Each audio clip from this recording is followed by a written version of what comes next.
I'm Lynette Renner, and I'm the director of Cumberland Valley District Health Department. I want to welcome everyone here. This is a wonderful crowd, and we are just so proud of what we have accomplished in Manchester. And I hope today that you're going to see a lot of the partners and members that made this possible. And this event is being broadcast live, Big Barn Radio and ClayCountyNews.com. I think it's ClayCodeNews.com. So this is broadcast live. We're going to start first with Carol Riker, and she is a professor with the University of Kentucky College of Nursing. And we'll just dive right in and talk about our celebration for today. Thank you all for being here. Thank you, Lynette. I'm Carol Riker from the Kentucky Center for Smoke-Free Policy at UK College of Nursing, and we appreciate all of you coming out today. It's really a joy, and it's good to be here celebrating several occasions. So the first thing we have to celebrate is the 50 years since the first Surgeon General's report on smoking and health.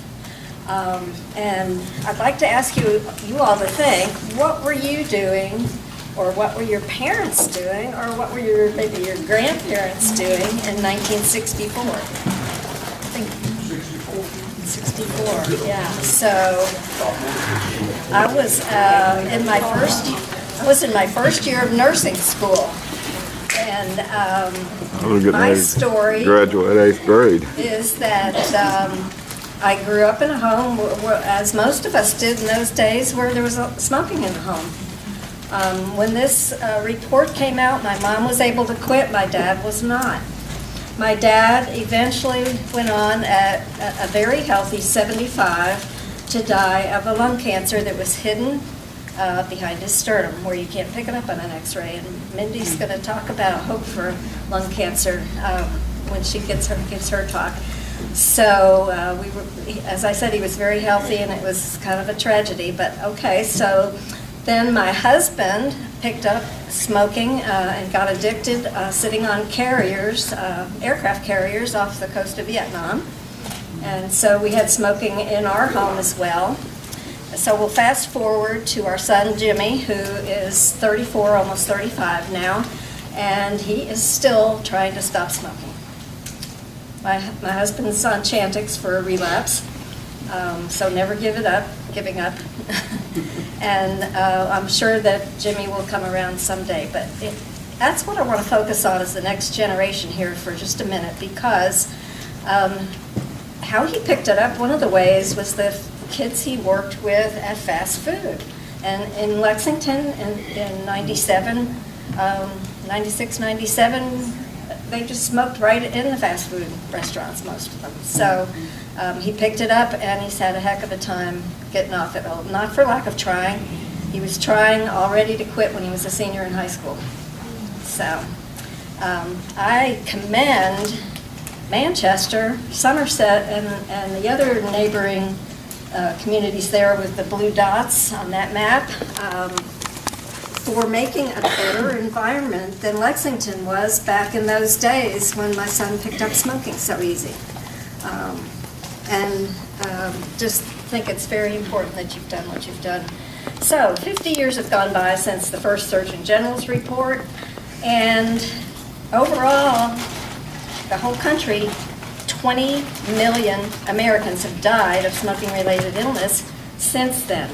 2.5 million of them were not smokers, but had secondhand smoke exposure. 2.5 million. So we're not there yet. Okay, and the U.S. has experienced a 58% decline in smoking since that first Surgeon General's report, but Kentucky still has an astounding, I think, 1.2 million smokers. Think about the magnitude of that. So, and it costs us $1.5 billion every year in healthcare costs. So we need to make progress quicker, I think we'd all agree. We lose thousands and thousands of our friends, our coworkers, our family to tobacco-related illness every year, and that's just a tragedy. So it's an economic and public health toll that is staggering, and we need to really make progress quicker than we have been. But you all are on the right road to that, and I commend you. So today, almost half of the U.S. is covered by smoke-free laws. In Kentucky, we're not so lucky. We have 34% covered by comprehensive laws that protect all workers. And you can see those in the blue on that map. And then the pink ones are public places laws, so they don't cover all workplaces. And the yellow ones have significant exemptions, so a lot of people are not protected in those communities. So we're very proud today to have mayors from some of your cities neighboring here that have gone smoke-free and are protecting workers in their cities. Very proud of them. It's a great example of leadership. So 2 things I want to leave you here knowing when you leave here. One is that secondhand smoke is dangerous and it's bad for your health. Secondhand smoke, okay? Not just smoking. Secondhand smoke is dangerous and serious threat to your health. And smoke-free policies, such as your law, save both lives and money. Okay? So on the first point, any level of exposure to secondhand smoke is bad for your health. It can trigger long-term and short-term problems. So your short-term things would be heart attacks, asthma attacks, things like that, and then long-term exposure builds up heart disease, cancer, and as we know now from the new Surgeon General's report, stroke as well. In terms of smoke-free policy, those policies do triple duty for us because they not only protect from secondhand smoke, but they help smokers quit. If you don't have triggers everywhere, it's easier to quit. Not easy, but it's easier. And they also reduce the number of youth that take up smoking and become addicted, like our son. And again, for the same reason, if you don't see adults everywhere smoking, you don't think it's the thing you should be doing to be an adult. So smoke-free is a low-cost money to save lives. It's a low-cost way to save lives and money. All right, how do we prevent that next generation from experiencing the toll of tobacco and secondhand smoke? Community leaders must speak up and take bold action like Manchester and Somerset and your other neighbors did. The Kentucky Department for Public Health can't do it. Kentucky Center for Smoke-Free Policy can't do it. Even Smoke-Free Kentucky can't do it. It's going to take the local people all across the Commonwealth to speak out and ask for it so that we can protect everyone. So I'd like to reintroduce Lynette to talk a little bit about the journey that Manchester took to smoke-free.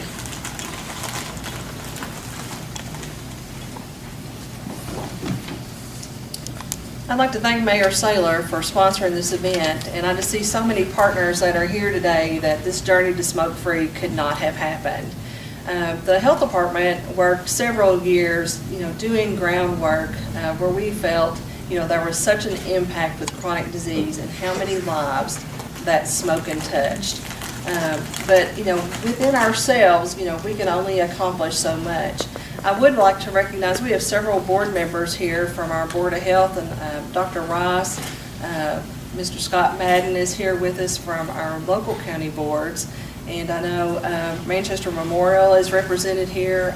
Miss Erica Skula is here, and I know we have our city council members here along with Mayor Saylor, and we've had many Healthy Clay members here that were so instrumental in getting us going. But in an effort to combat an article that appeared in the Washington Post, which declared that Manchester was the most unhealthy city in the nation, it sort of galvanized us to action. And we decided that we were going to concert our efforts, and Healthy Clay Coalition was born in response to that.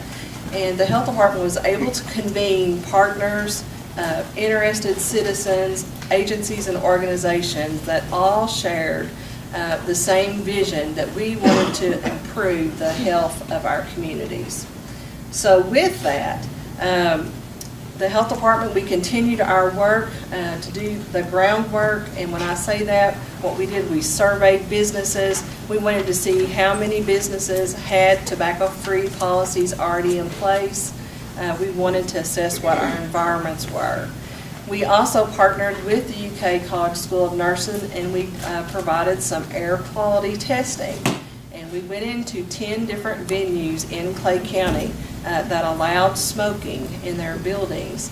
And what we found is that within those venues and across our district, we did this over 5 counties, and we found that we exceeded the indoor air pollution standards 2.5 times higher than the outdoor standard that was set.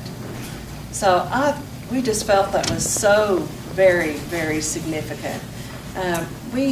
Many of you all have seen these stickers on a lot of our businesses, which says for the health of our communities. You know, we have smoke-free buildings. So as we did these surveys, we found that there were almost 100 businesses already in Clay County that had smoke-free policies. The health department, our board, we had long decided, that we would be a smoke-free campus. The hospital had decided that would be a smoke-free campus. So we were able to demonstrate in a presentation of our results to Healthy Clay, which Mayor Saylor was at that meeting. And so with that support, Mayor Saylor says, I think that we can do this. And 3 months later, Manchester had adopted a smoke-free ordinance. And I think that it is totally amazing, what we accomplish when all the partners come to the table. And we are committed, to believe in that goal. So I applaud definitely the efforts of the city of Manchester as they've taken the measures that I know that is going to help improve the health of our community. We are continuing to provide support for this movement. The health department does provide worksite toolkits so that our businesses will be successful in enforcing those policies. We do want these stickers, available so that everyone knows that, they need to honor, that it is a smoke-free building. We have a vision to create a healthier environment. And Healthy Clay not only focuses on smoke-free, we also focus on improving nutrition and increasing physical activity. And we know that to affect the chronic disease burden in our area, that those are the 3 risk factors we know that contribute the most to chronic disease. So we are going to make a difference. And the difference is going to be in the lives of our children, and our grandchildren, and our parents, and our siblings, all of those who are affected by cigarette smoke. Because whether you're the smoker or being exposed to the secondhand smoke, we know that there are definite health risks.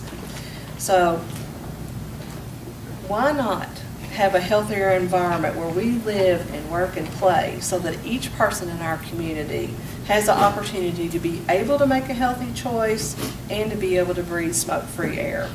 And we're proud of Manchester, and I know Somerset. Mayor Girdler is here and Mayor Roeder is here from London. Why not protect the health of our workers and those who patron our businesses? And we hope that with the smoke-free movement, it's in front of the legislature right now, that possibly, Kentucky itself could adopt a smoke-free ordinance. Smoke-free, yes.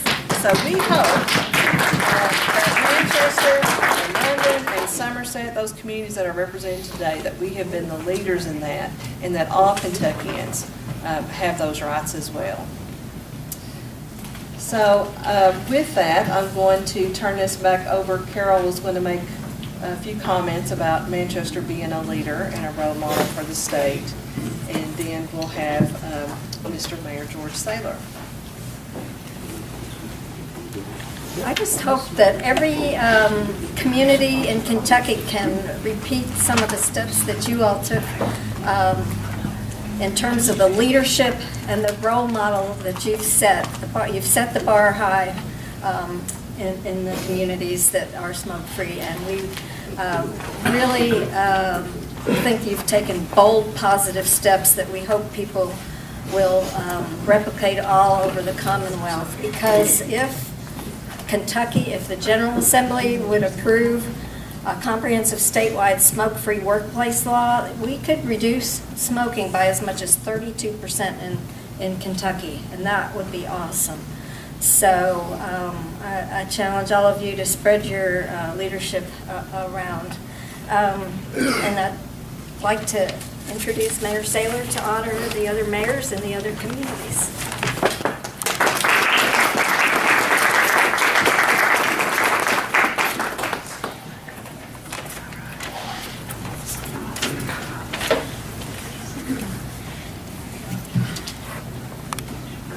I'd like to welcome everybody. This is a wonderful crowd. We started this thing. I didn't know if we could get anybody to join for it or not, but it's kind of like when we started the smoke-free campaign to go smoke-free. I didn't think for sure. I thought we could do it. I told Rhonda, me and Rhonda Bowling, Lynette, and people from University of Kentucky and so on and so forth, worked together, and we did come up with one of the better smoke-free ordinances in the state. It is the e-cigarette. That's something that most people don't know nothing about. They think it's just vapor and water, but if you get online and look and see what's in those things, I'd rather smoke a cigarette. People say they can't quit smoking. Well, I smoked for about 35 years, and the week that the smoking patches came out, I was smoking 3.5 packs a day. Dr. Wheeler, on a Saturday, he was in the grocery store, and I said, will you write me a prescription for no smoking pads if I come over there Monday? He said yes, and I went over and picked them up, and I got 14 patches, and I used 13, and I've never smoked another cigarette since, and that's been... All right.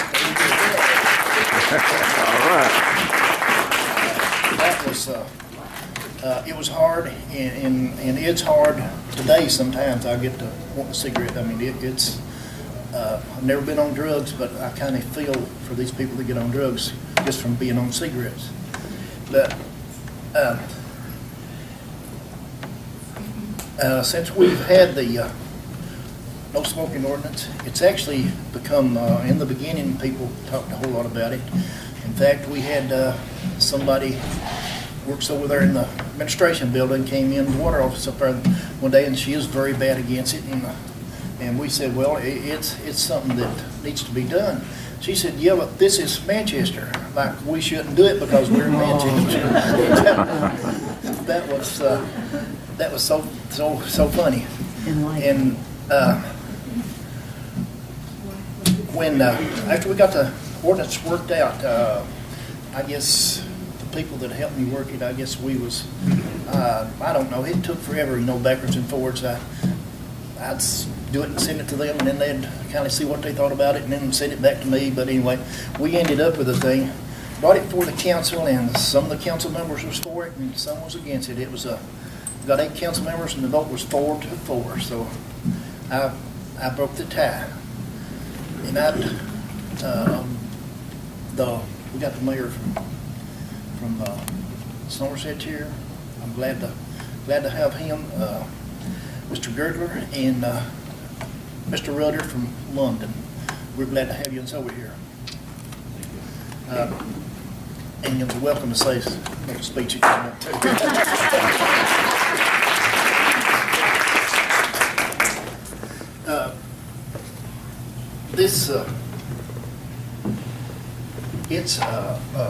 Smoking is something that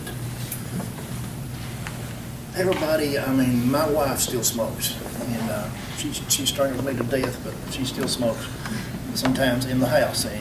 But it is a nasty thing. It ain't just bad for your health. It's just plain nasty. It gets in your clothes and everything. And again, I'd like to welcome everybody here. We've got a great crowd. Like I said before, I was scared that we wouldn't have anybody here, but we have a great crowd. Thanks.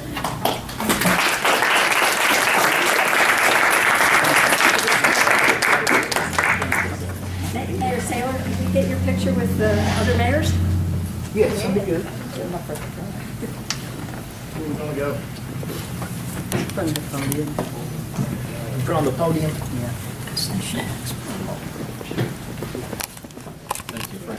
We'll put London on one side, Somerset on the other, and we'll take care of you. Made a mistake by giving politicians a chance to talk.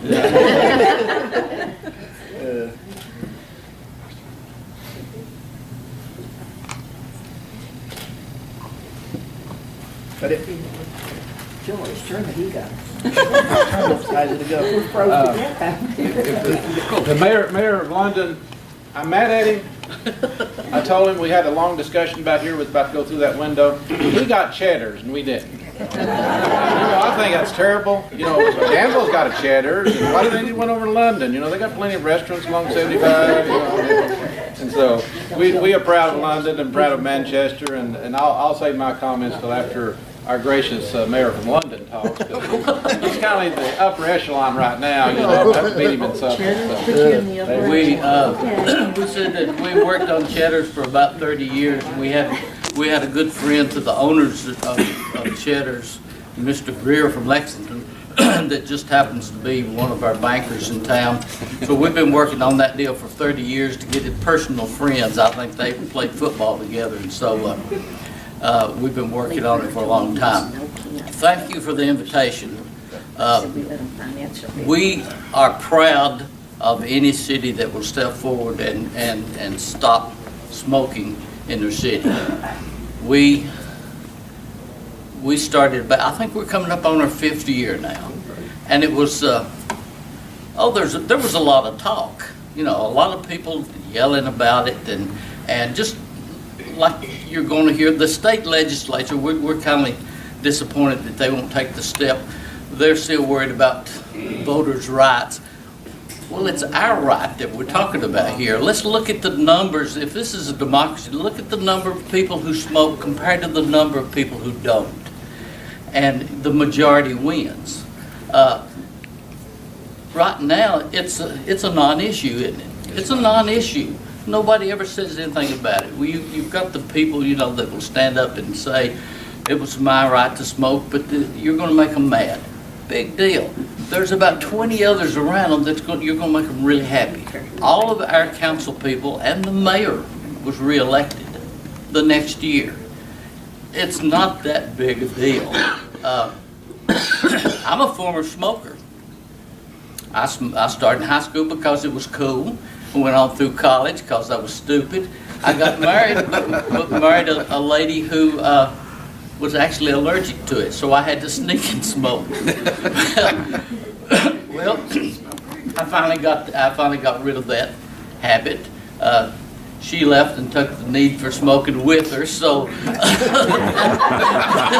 Oh, she left you? Oh. That worked out well, but those of you, congratulations for what you've done. Now you go into a restaurant in London or any of these other places, and you don't hear smoking or non-smoking, and that's so great.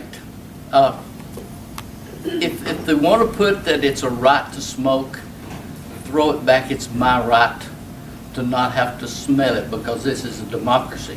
And it's just the right thing to do. Lay into it. Appreciate it.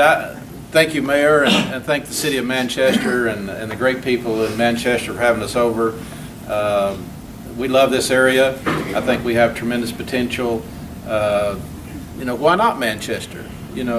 We have great people, great workforce. There's nothing wrong. We have a great community, great area, and we just need to quit apologizing for who we are, and we deserve the same things everybody else gets. So I know you got the message mayors here in Manchester. London's very progressive, and hopefully Somerset. I read the newspapers at least 2 or 3 times a week on the internet. Regarding all these cities, because I'm going to borrow anything they're doing and copy it, so we'll follow right behind them, and in Danville, and whether it be Glasgow or Lexington or whatever. The biggest thing when we passed it, we had public hearings. It took us about a year, I'd say, Carrie Weiss has been very active. She's the one that spearheaded our effort. She's our city attorney. She did a tremendous job of sticking with it.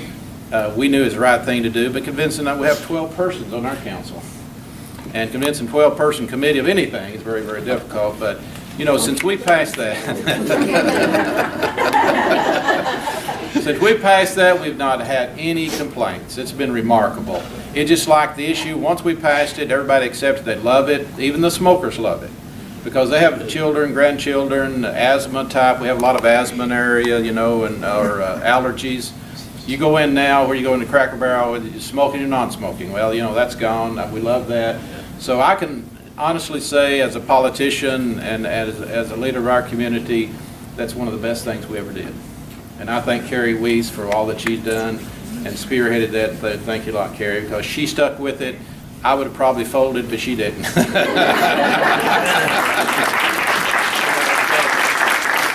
passed it, I think, did it pass 11-1? I think, yeah, we had one. Yeah, we had one council person who's running against me for office. He wants to bring back smoking, I think. So, but anyway, that, you know, but other than that, it's been great, and we do appreciate both the leadership of London and their city. Manchester's coming on. We're proud of Manchester in this community, and we just need to support each other and help each other become more healthy. So again, thank you for having us over, Mayor. Thank you.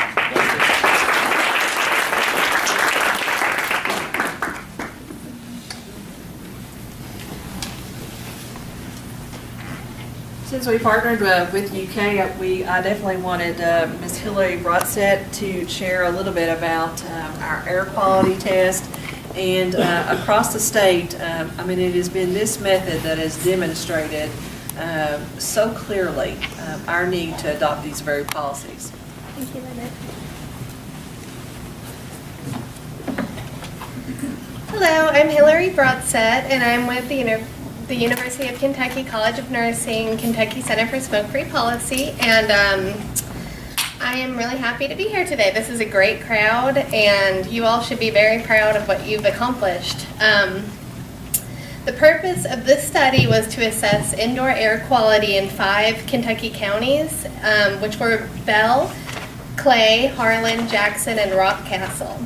These results were then compared to the air quality results from Georgetown and Lexington, both before and after their smoke-free laws took effect. So air quality is the amount of fine particulate matter in the air, and it was measured from June to July 2011 in 5 counties using the TSI side pack machine, which is back there. I forgot to get it. Carol's getting it. Thank you, Carol. And the side pack uses a built-in sampling pump, and it draws air in through a device, and it takes the particulate matter and it scatters it in a laser, and so it can assess the immediate concentration of particles that are smaller than 2.5 micrograms per cubic meter. And for reference of how small that is, if you took a hair off your head and you were to slice it lengthwise 100 times, that's how small these particles are. So you can't see them. Yep, there's the machine. So people use that to conduct air quality all over the world, actually. It's sort of the standard in air quality testing. The particles are so small that you can't see them often or feel them even, but they get lodged deep into your lungs.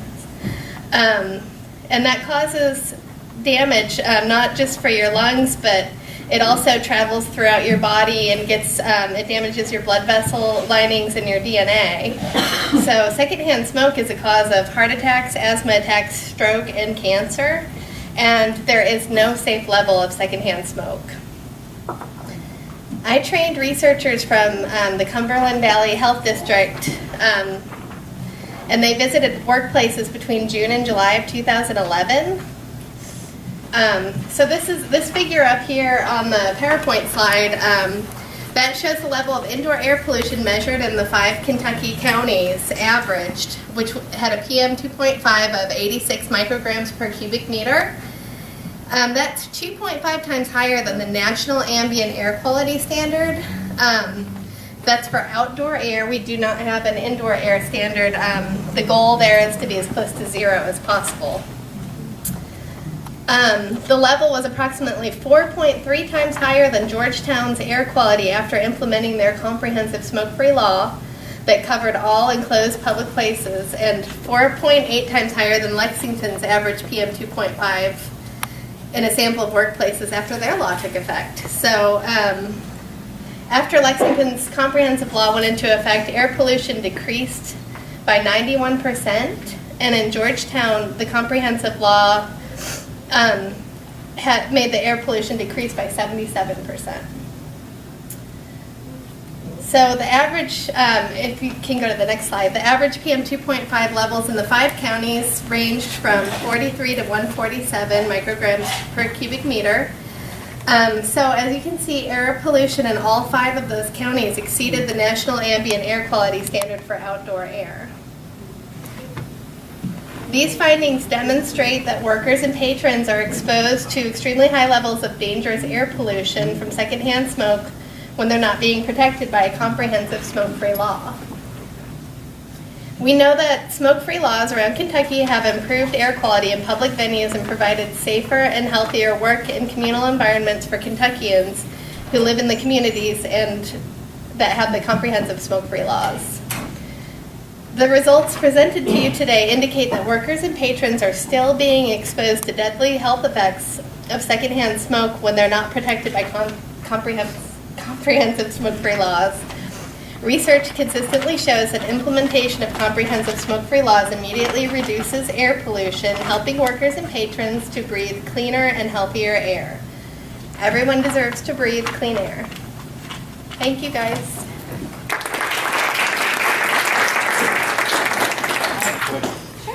Is Rockcastle County cause the interstate and the pollution from the vehicles, or why would Rockcastle County, you know? No, it's only indoor, so there was no measurement of outdoor This is all air. indoor. This is all Same indoor. from every 10 places. So Yeah. Rockcastle It has just a so big happens. problem. Yeah, especially I guess when, you know, yeah, I would say, yeah. So the venues they traveled to in Rockcastle County was very smoky, I would say. I hope they didn't get sued. So hopefully not. Implications for health. Our wonderful partner, Mindy Rogers, with the Kentucky Cancer Program, and she also is a participant of our Healthy Clay Coalition. So I welcome Mindy. Thanks, Annette. I believe the mayor had a question for Hillary in regards to how that testing was done before I started. Could you explain how that's gathered?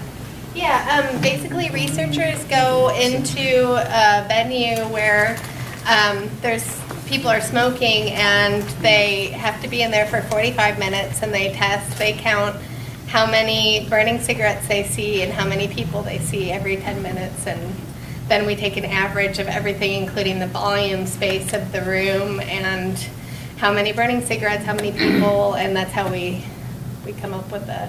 Yeah, I knew how you done it, but the other people didn't know. Yep, and so that is done all over the world, actually.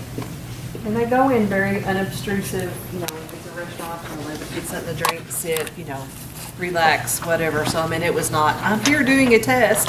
It was very unobtrusive, so. Well, thank you all so much for having me today. You know, I commend the city of Manchester for being a leader and taking this on. When many others are fearful to make that step, but as each mayor has pointed out, Mayor Rutter, Mayor Girdler, there's not been an issue with that, and we'll go into the business side later, but as a parent, I'm relieved I don't have to ask for a smoking or non-smoking section, because there's really not one in a restaurant that has smoking. It's all smoking. And I'm really thrilled and happy to live in a community. I live in Somerset and work in Cumberland Valley where I'm protected and my kids are protected, and we can go and have a nice meal and go to any city building, and I don't have to worry about it. So bravo, and thank you. Thank you all for being really good leaders in your community. And thank you, Carrie, for working so hard. Appreciate it. I'd like to thank also the county. Kentucky Cancer Program worked with the school system here a few years ago. Marcia was still over at the middle school as the principal then, with a youth smoking cessation program. No, I wasn't principal. Okay, well, I'm sorry. I saw you over there. What were you doing? I was the youth services coordinator. Thank you. Thank you. Thank you. But they worked with us on a youth smoking prevention and cessation program, and they continue to work with us on the second phase of that. So Clay County again stepped forward to be a leader and to try to find solutions, because what we're working for is a change of mindset. It's a paradigm shift where smoking is not the norm, it's not the expectation. And to go with that, we have a lot of resources that can help people to quit smoking. So really briefly, you all know what smoking does. It damages every organ in your body. There's nothing in your person that is not affected when you use tobacco product. It gets everywhere. And some organs more so than others. In particular, we know about the lungs and your heart and your brain and your vascular system. So if you smoke, you have an increased risk of lung cancer, emphysema, COPD, and cardiovascular disease. So we know not smoking is really good for you. There's a panel back here that kind of paints some broad strokes about this. And if any of you want to use this, contact me. If you want to set it up in your place of business, have a special event program, lunch and learn, let me know. And you are welcome to use this. Smoking costs, well, we estimated $4.89 a pack. And so you balance that out over the course of a year. And if you're a 1 pack a day smoker, it's almost $1,800. That's one person. And if you smoke 2 packs a day, it's almost $3,600. So that's just a very small economic impact, and that doesn't even include your health. And we are disproportionately affected in Cumberland Valley and Clay County. We have even more than the state average of smokers here. So this is a really good way to, again, start changing that mindset. The last numbers I had, we had about a 36% smoking rate here in Clay County. That may be a little different than what you have, but it's around that. And the state average is roughly 26 to 28%, which, as Carol pointed out earlier, it's a staggering, it's a quarter of the percentage of the state of Kentucky that still smokes and uses tobacco. So what you can do is to quit, is to quit smoking. In your packets, there's a list of quitting smoking resources. Locally here in Clay County, there are Cooper-Clayton behavior method for quitting smoking that also incorporates, as the mayor pointed out, the patches. And you're welcome to give them a call and get going on that. And forgive me, I feel like I'm rushing through this part, but we only had a few minutes to speak. And when I was talking to Carol, I said there's so much information, you can overwhelm people, and I don't want to do that. Here's the main thing I want you to take from what I have to say, and it's regards to, there is a brand new U.S. Preventive Task Force recommendation for lung cancer screening. There has never been one before. Now, can you imagine? We have screening recommendations for almost everything except lung, and now we have lung. So if you are between the ages of 55 and 80 and have smoked a pack a day for 30 years or 2 packs a day for 15 years, talk to your primary care physician about low-dose CT screening. I know Mayor Roeder came over to London when we had a forum over there to announce this new screening method, and we're so excited that there's finally something there. So there's hope, because we all know that lung cancer diagnosis it's almost always a death sentence. So not only can we have things in place to discourage people from ever smoking, and now we have treatment and earlier detection.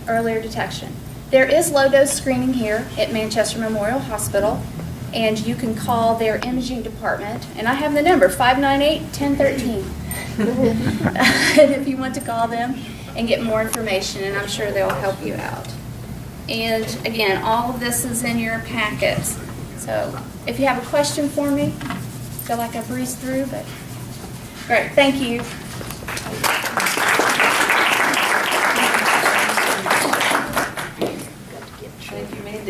For our implications for health, we also want a personal story, and so I'm going to introduce Elaine Mills, and she has a wonderful story of how she was successful and how she utilized resources to quit smoking.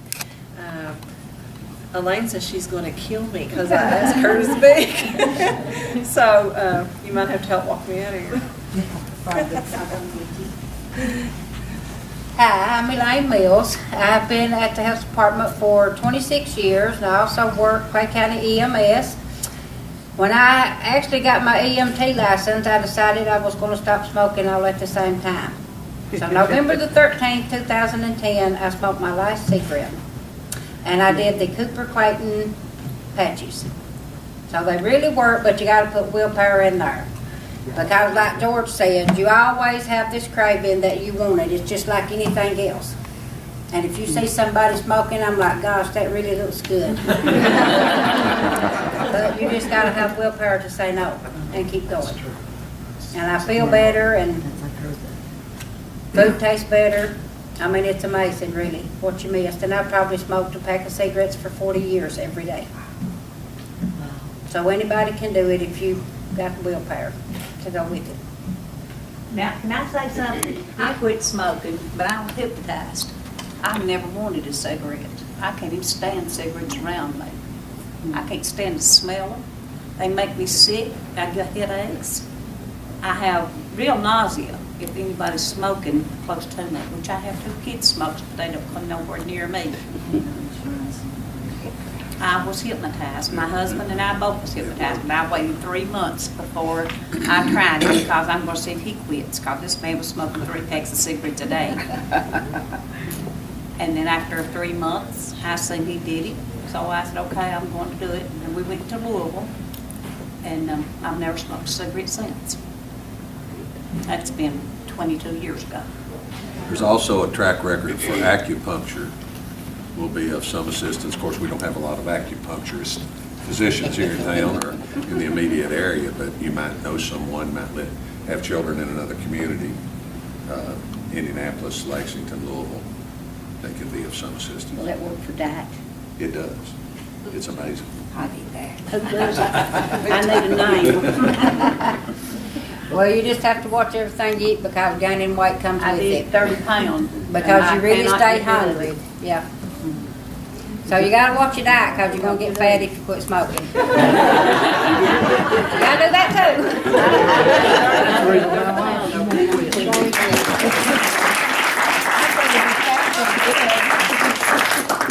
I really thank Elaine for coming because, it takes a lot of courage to step out and say that you're going to quit after over 30 years of smoking. And the resources that she mentioned, actually, the Cooper Clayton classes is like a 12-week class. And we've been fortunate enough in our Cumberland Valley counties that we've partnered with Kentucky ASAP, which is the Agency for Substance Abuse Prevention. And we've been able to provide nicotine patches actually free in our program if you participate. The hospital, Manchester Memorial, also does these classes in Clay County. So you have 2 options. You can utilize the health department or the hospital for those classes. So there are many resources available.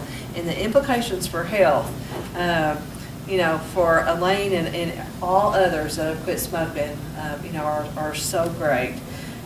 Implications for business and tourism. We have Teresa Chambers here that owns Subway and also Thirsty. So I want to welcome Teresa Chambers.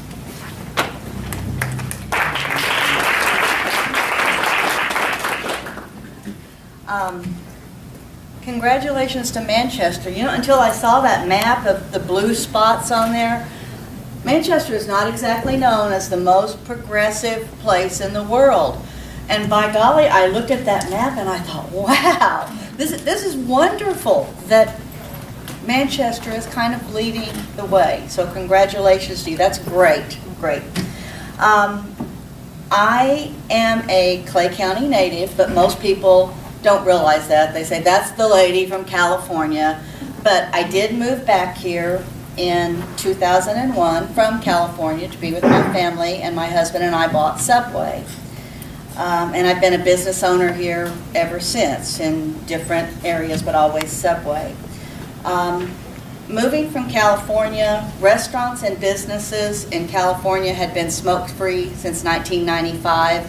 So I was never exposed to an environment where you went out to eat and it was smoking or non-smoking, or the places that I worked, it was never sitting next to somebody that smoked. And I had never smoked in my life for that one little incident when I was about 14 and just had to try it.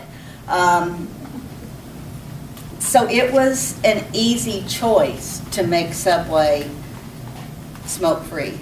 And actually, this kind of ticked me off, because back in about 2007, Wendy's went smoke-free, and the paper said, oh, Wendy's is Clay County's first smoke-free restaurant. Subway has been smoke-free since 2002. So there.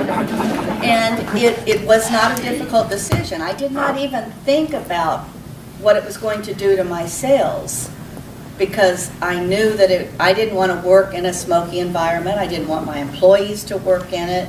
And it went with Subway's healthy image, because at that time, everybody knows Jared was really hot, and Subway was transitioning from just a sandwich shop to the place to go if you wanted to be healthy.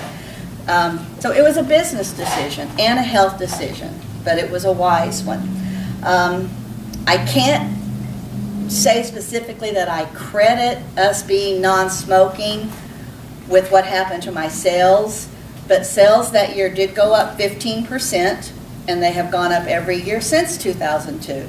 So, and like I said, I can't credit it with that, but I don't think, you can say it didn't hurt me. Okay, going smoke-free did not hurt Subway.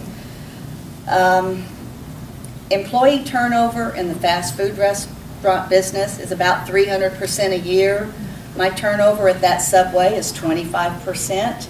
I'd like to say that maybe because my employees get to work in a smoke-free atmosphere, that it encourages them to stay. The turnover is not as high.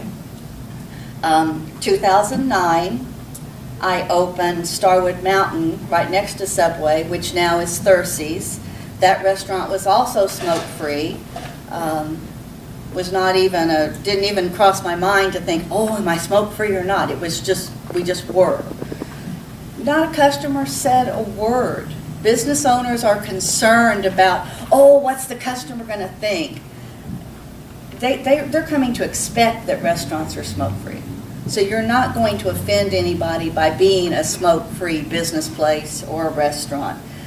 But what I found when I opened Starwood was that employees, it was my first experience as an employer with a lot of employees that smoke, because restaurants just tend to attract employees that smoke. It brought to light all kinds of issues with employees that don't smoke versus employees that do smoke. The effect of smoking on customers, because customers got used to eating in restaurants where you don't smoke, but the employee still does. So the employee goes out and smokes, they come back in, they smell like smoke, the customer is offended, so that's part of your business decision. The employees that don't smoke are offended because the employees that do smoke get 4 or 5 extra breaks per day, so they're a little bit offended by that. The servers that smoke don't get as big a tips as the servers that do smoke. I said that backwards. If you don't smoke, you get bigger tips than if you do smoke when you're a server. As a result, I work with employees to stop.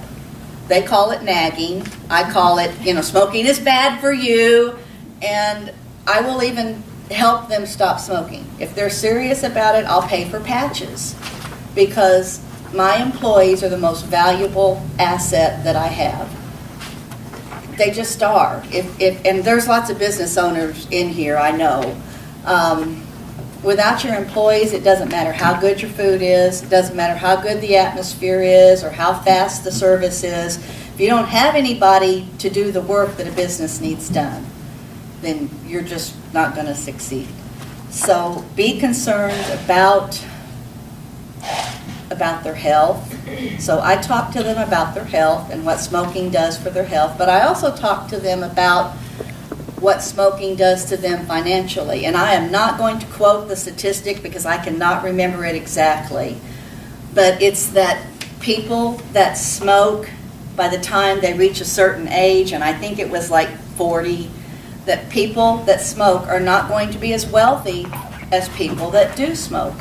And it was a substantial difference. So when you've got a lot of young kids working for you that are 18 or 21, they're thinking, man, I'm going to be rich when I get older. So you hit them with that statistic. That works some. It's a smart business decision to have a smoke-free environment. It's smart for sales. It's smart for your employees. Tourism. I have a statistic from a November 2012 study that says that 65% of the United States population live in areas that have smoke-free laws in restaurants, and a healthy percentage of those also have smoke-free laws in public places and workplaces. And as Clay County and Stay in Clay are starting to promote tourism, promoting Clay County's natural resources, you're going to get tourists from not just Kentucky, but from other states, and they're used to non-smoking policies. So if they come in and places are smoking, it's going to feel weird to them. And people that don't smoke, and like I said, I've been a lifelong non-smoker, I'll look for places that don't allow smoking, and I won't eat in restaurants that allow it, wherever we're traveling and doing things. So it's a good statistic to keep in mind when you're trying to get all of Clay County to be smoke-free, is that tourists, at least 65% of them, according to this study, are going to be expecting everything to be smoke-free. It's just what they want. I do have a couple thoughts on how to help. Business owners tend to implement policies that they personally believe in. If I had been an avid lifelong smoker, it would not have been so easy to just say, oh, my restaurants are smoke-free. So if you want your businesses and public places in Clay County and other places in the state to be smoke-free, reach out to business owners and say, what can I do to help you be the role model, to set the example for your employees? Because it's a whole lot harder for a smoker to say, oh, I'm not going to do that. I'm not going to make it smoke-free, because they want to smoke in their workplace. So let them know that it's good for business, that being a smoke-free place doesn't affect their sales, that it does affect their employees. It gives them better employees, gives them healthier employees.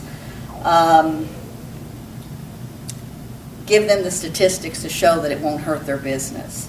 The other thing, and this is, I don't have statistics on this, but I want you to be on the lookout for it, is that people that are stopping smoking, young people particularly, are switching to dip instead. I am involved with a youth ministry in Clay County called Clay County Outreach.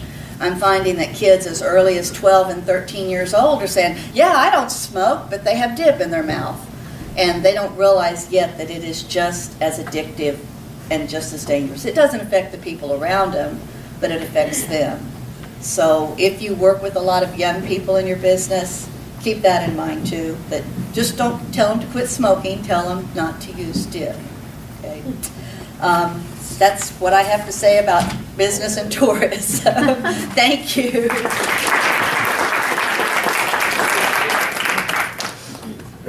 We just keep hearing about those implications to health, don't we? Our call for action, I want to introduce Ms. Jamie Boyd with Smoke Free Kentucky. And I think with that we have a good start, but we have a lot more to do. Hello, y'all. Thank you all for having me today. I am Jamie Boyd, and I'm so proud to work with the Smoke Free Kentucky group. It is an absolute blessing to be able to travel the state and talk to people about why smoke free is important, because we know that the number one thing that we can do to improve the health in our state is to pass a statewide smoke-free policy. I'm from rural Kentucky, and all my family's still in Greensburg, and I've very strongly believe that just because you're born in a rural place doesn't mean that you don't deserve to go to work and be healthy and breathe smoke-free air too. So I commend you all, and I wish that my parents and family had the opportunity to live in a smoke-free place. I think it's just wonderful. I started on this because, like many of you, I have family members that have died or been very sick because of tobacco-related illness. And unfortunately, I've been through this 3 times. I've seen my aunt die of tobacco-related illness. My father-in-law has laryngeal cancer, and my grandmother has been a 12-year survivor of lung cancer. And we just found out 3 weeks ago that it's metastasized all over her body, and it's, I just don't know what to say. You feel helpless because I know that it's inoperable. She's not going to receive treatment. There's nothing that I can do.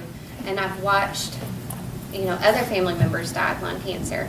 And the sad thing is that my sister still smokes. And I know this isn't going to be the last time that we've experienced this. And it's just horrific. But together, we can change this for the next generation. And every day I leave for work and I look at my kids and I know that Mommy's going to make a difference and things are going to change in our state. And we are so close. We are so close. I've gone 6,000 miles this year because this statistic has been in my head. It's that 107,000 children in Kentucky that are alive today will die from smoking-related illness if we don't do something big. 107,000. I mean, if that was in a foreign country, there would be an uproar from our country about how to save those kids. Right now we're talking a lot about meth and heroin, but the fact is that more people die from secondhand smoke every year than all of those things combined. So this is not okay with me, and I know from the action that you all have taken locally that it's not okay with you all either. But I encourage you to recommit yourselves because your work is not done. You all live in very politically important parts of the state. And unfortunately, almost none of your legislators support statewide smoke-free law. They're in positions of leadership, and while I respect them greatly, and I personally really like them all, they have to really take a stand on this and use their position to protect all the people of the state, because we all deserve to breathe smoke-free air. Our kids all deserve to grow up in a place where they can be healthy at work and have a paradigm shift, like someone else said, to have a healthier state, so that our state can really, I think, reach its potential. If all of our workforce is sick from chronic disease, no business is going to want to locate here, and our young people aren't going to get to stay here. So I'm on a personal mission, and I hope you all will join me. One of the things you can do is fill out this postcard that I placed at your setting. And also local officials, please, I have an op-ed we're gathering signatures on that local officials in places that have already passed smoke-free laws to sign on to, and that's going to be running in statewide media. We have our lobby day coming up on February 12th. We would love for you to register. If you can't come that day, I will set up appointments for you to meet with your legislators personally so that you won't be alone. Somebody will be with you. It's not intimidating, and as lobbyists, we can't change this thing. It has to be you all coming and taking time to share your personal stories and have your voice. So I hope that you all will join me and just recommit yourselves to making a change that's going to affect our entire state. So thank you. That's all.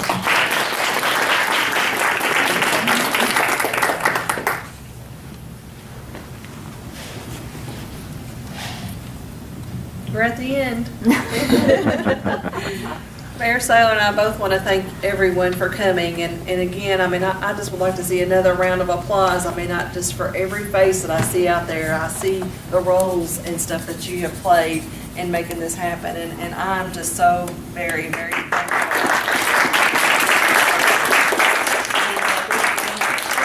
Answers, and I just have one question. What's the general consensus for electronic cigarettes?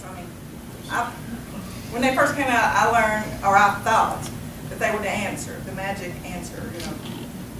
I've since then found out that they are, in fact, maybe even more dangerous. I don't think there is a consensus yet, but they are doing some studies, and Carol has her hand up, that there are, if we did air quality studies, that, probably we're going to see, some of those same results, maybe from e-cigarettes. Do you want to address that? Yeah, certainly. That's one issue, is that the vapor is not just water vapor, so it can affect bystanders. It's very hard to research now because there's so many different brands, so many different types. It's like a moving target. And it's being advertised like cigarettes were back in the 50s, very glamorous. And we're very and so concerned because forth. they're advertised and marketed, toward children, with different flavors and. Well, I know my such. state office just recently banned electronic cigarettes, and that made me think, okay, they must not be good if they're banning those. Most of the people that are on it are dual users. That means they still are smoking cigarettes. And I think we know from the Surgeon General's report that even if you smoke 1 to 4 cigarettes a day only, you're still very much at risk for the cancers that we just I wanted to share that yesterday, actually, Republican Representative Brad Montel filed a bill in the state legislature to regulate the sale of e-cigarettes for minors in Kentucky. So that's something that everybody should get behind too. I'm not sure the bill number yet, but it was just yesterday. Magic trick. For most people, no. Yeah, well, Tammy, there's some recent studies, and I don't recall the source, so forgive me, but I can find that if anybody wants to message me. There's no consistency in the e-cigs either. You may have some that have an incredible amount of nicotine, and some might not have any, so there's not any consistency behind it, as Carol was talking about, there's all kinds to of do the other stuff testing. Oh, yeah, it's But that's what I'm saying, that's my concern. They're being nicotine's the glamorized least as, of your concern I with can any of smoke those as many as I products. want, and they're not hurting me. It's everything I don't else think that's in that's there. Probably not. Just this morning, I had it pulled up on my computer up there looking at what's in the average e-cigarette, and it's a terrible lot of, it's just everything in the world, just like it's in a cigarette, actually. And some of these things were made in China, and somebody said that somebody in Georgetown was making them. So they're an unregulated thing that definitely, it will be regulated because of what I've read about it. Scott. The one thing I haven't heard in the presentations is something that's gotten kind of close to me in the last couple of years. My mother and dad both, I believe, died as a direct result of cigarette smoking. They didn't die of cancer, but it was secondary diseases, secondary, and I think we lost them both for that reason. They just couldn't get better when they encountered problems. But what I haven't heard anything about is a grandparents coalition. It's one thing if it affects me. It's a different thing if it affects my granddaughters. And so I would like to suggest that maybe those of you that are activists and are putting coalitions together and organizations together to combat this, what I feel is happening is people don't understand secondary smoke. They just don't. They can understand that if I do this, I might get lung cancer or heart disease or stroke. But I think the overall level of education and intelligence and perception probably keep the majority of our neighbors from understanding what secondhand smoke is and how just a little bit can be damaging. Well, if you put together a grandparents coalition, you might have a voice, because I might not go to Frankfurt to jump on some politician for not protecting me, but you let them endanger my grandchild. And they're going to get a load. I don't have the stats, I don't have the information, and therefore I don't have the personal ability. But I will join a coalition and be a part of it if you folks can figure out some way to do it, to help us, to give us a voice, give us a platform. Perhaps might be of some help. Erica, did you have We also need to work with the small children. I remember when I taught school, when I taught 3rd grade and 5th grade, they worshiped me. Anything I said, they wanted to please me. Now I know that's changed, but you still have the smaller children that are up to like the 3rd grade. If you'd work that in preschool, kindergarten, 1st, 2nd, and 3rd, they think their teacher's the most fabulous person in the world. But see, we got teachers that smoke. You have to be careful about that. But if you pick model people to work with those children, that would make a difference. I know, because I've been in the school system and worked with them. Is there any more questions? One more quick comment that means a lot to me. I've heard a lot of communities say, well, why should we go smoke-free? when the state's going to eventually pass a law. But I think that's what the state is waiting on. The more grassroots movement they can see where it's working in these local communities, that's the more capacity that they would have behind them to feel that it would work out for a state law. So it's to continue the work, and even to pull it to the full county is valuable even now to continue that effort.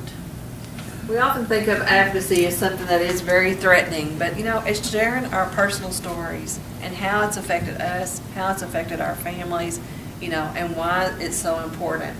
And in Manchester, in all of our counties within Cumberland Valley, we care about our communities.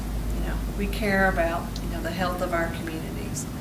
So for the health of Kentucky, I encourage you to fill out those cards, contact your legislatures, and we need to do everything we can to protect our ordinance here in Manchester, and I hope that our movement advances.